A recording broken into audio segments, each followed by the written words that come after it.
वडोदरा में visa consultant migration overseas की office में कल सीआईडी और क्राइम ब्रांच की टीम की ओर से छापेमारी की गई थी। 12 घंटे तक इस ऑफिस में सर्च ऑपरेशन चला था और साथ ही कुछ संदिग्ध दस्तावेज भी सीआईडी और क्राइम ब्रांच की टीम ने बरामद किए।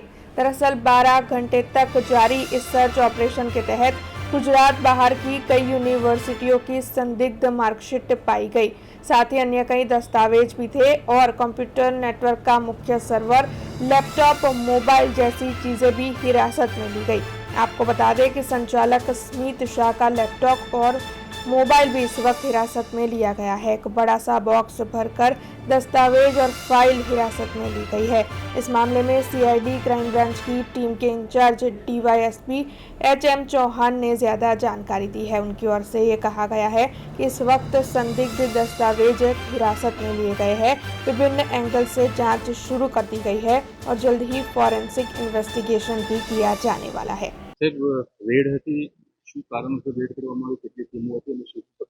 ગુજરાત રાજ્યમાં બહાર જતા વિદ્યાર્થીઓ અને કેટલાક વ્યવસાયિકો માટે અલગ અલગ એજન્સીઓ કામ કરતી હોય છે અને એમાં ઘણી વખત એવું સરકારશ્રીના અને વિવિધ એજન્સીઓના ધ્યાન ઉપર આવ્યું છે કે એમાં કેટલાક ડોક્યુમેન્ટ્સ ખોટા હોઈ શકે અથવા શંકાસ્પદ હોઈ શકે। મહેરબાન એડીજીપી શ્રી ક્રાઇમ સાહેબને સીઆઈડી ક્રાઇમનાઓને એવી માહિતી મળેલી કે રાજ્યની કેટલીક સંસ્થાઓ આ પ્રવૃત્તિમાં જોડાયેલી છે, વ્યવસાયિક સંસ્થાઓ।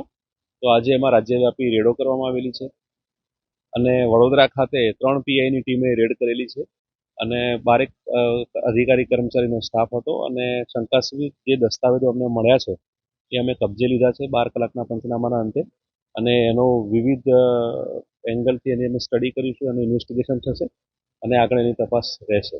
જગ્યાઓ પર રેડ કરવામાં આવી તો ફર્મનું નામ શું છે અને કઈ જગ્યાઓ પર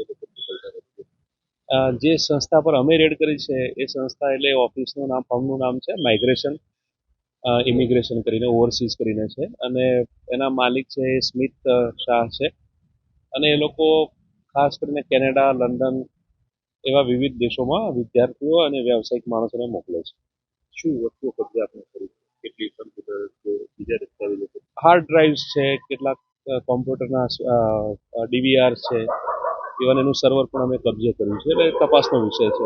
આગળ તપાસ હવે આનું ફોરેન્સિક ઇન્વેસ્ટિગેશન અમે કરીશું। Thank you.